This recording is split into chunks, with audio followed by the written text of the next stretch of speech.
को कहिए जिंदा रहना है तो फिर मौत से डरना कैसा।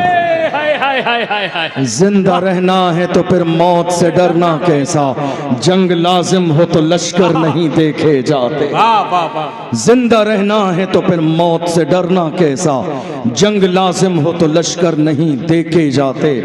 आज की तारीख में खौफ फैलाने वाले कौम मुस्लिम में गैर नहीं है।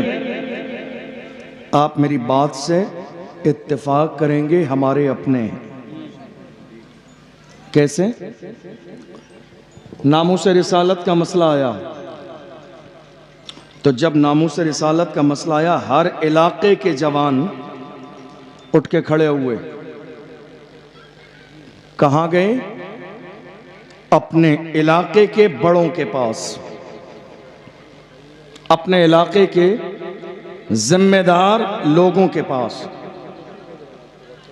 उन जिम्मेदार लोगों के पास जब हमारे जवान पहुंचे, कहा हम हुजूर की नामूस के लिए कुछ करना चाहते हैं। तो बड़ों ने क्या कहा मालूम है? नहीं नहीं, हालात खराब है। या जवान ऐसे हैं या नहीं है जिनको यह कह के खामोश कर दिया गया हालात अच्छे नहीं है, हालात बहुत ज्यादा खराब है। याद रखिएगा, कायद कौन होता है? कायद कौन होता है? कई बार कुछ लोगों को हमारी बातें बड़ी तल्ख लगती हैं, लेकिन जो सच है वो बोला जाएगा, जो हक है वो बोला जाएगा। मैं आईना हूं, दिखाऊंगा दाग चेहरे के, जिसे खराब लगे सामने से हट जाए।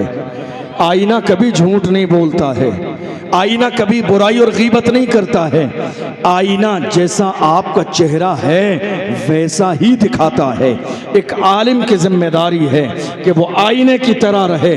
जो सच है वो जबान से बयान करे, जो हक है वो जबान से बयान करे। किसी को बुरा लगता है तो बुरा लगता रहे। हमारे हर मोहल्ले में मुसलमानों के आज नेता मौजूद हैं। इसका नुकसान जानते हो क्या हुआ? काश के सबने मिलकर किसी एक को बड़ा मान लिया होता। सबने मिलकर किसी एक को बड़ा मान लिया होता, लेकिन सब अपनी वाहवाही में आगे लगे रहे।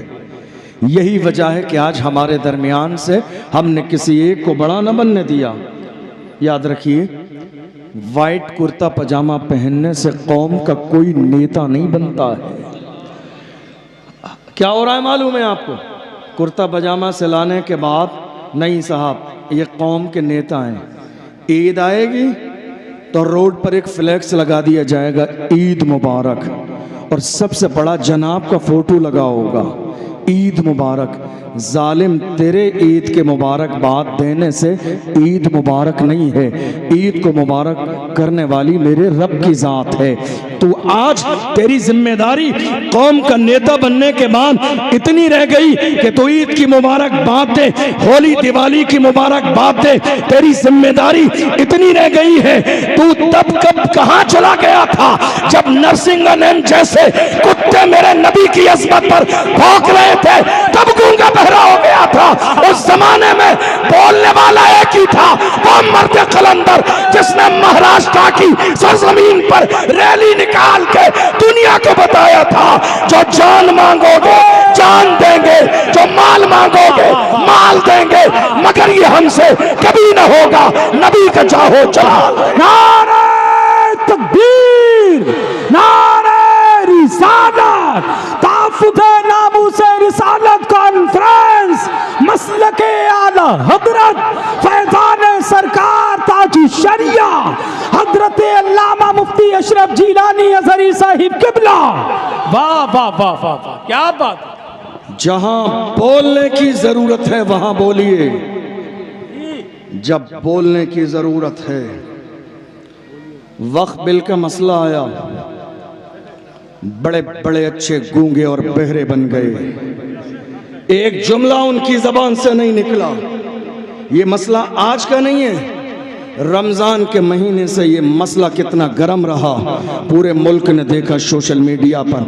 मगर बड़े अच्छे अच्छे बोलने वाले जो अपने आप को कौम का रहनुमा और लीडर और कायद समझते हैं, एयर कंडीशन रूम में पड़े रहे, एक जुमला भी उनकी जबान पर नहीं आया। मैं कहता हूँ किस हैसियत से तुम अपने आप को कौम का रहनुमा कहते हो, किस हैसियत से कौम का नेता कहते हो? अरे अल्लाह हजार बार उस मर्द कलंदर की जिंदगी को सलामत रखे।